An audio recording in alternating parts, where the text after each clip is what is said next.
రామకృష్ణ పండితులు గారు, మహారాజు గారి కోరిక మేరకు మేము ఒక సమాచారం తీసుకొచ్చాం.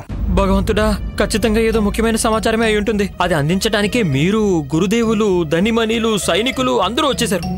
చెప్పండి మంత్రి గారు, త్వరగా ఆదేశం ఏమిటో చెప్పండి. రామకృష్ణ పండితులు గారు, మహారాజు గారి కోరిక మేరకు మీరు వారికి మీ పారసమని ఇచ్చేయండి. అలాగా, మీరు ఒక్క నిమిషం ఉండండి. నేను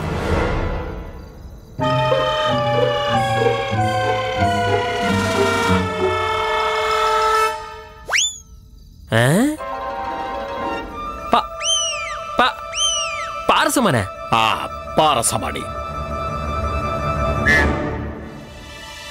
అదే పారసమణి. దాన్ని తాకగానే లోహం బంగారంగా మారిపోతుంది కదా. మాకు తెలుసు ఆ పారసమణి నీ దగ్గరే ఉందని రామకృష్ణ. ఆ సమాచారం మీకు ఏ మూర్ఖుడిచ్చాడు గురుదేవా?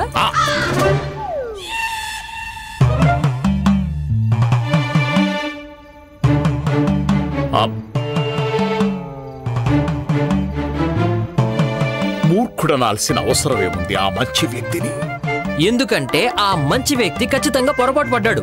ఎందుకంటే నా దగ్గర ఏ పారసమణి లేదు. లేదు, మీరు అబద్ధం చెప్తున్నారు.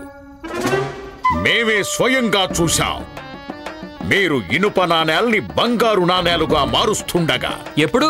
ఉదయం. ఈ గుండప్ప తను ఆ బంగారు నాణేలతో ఆటలాడుకుంటున్నాడు.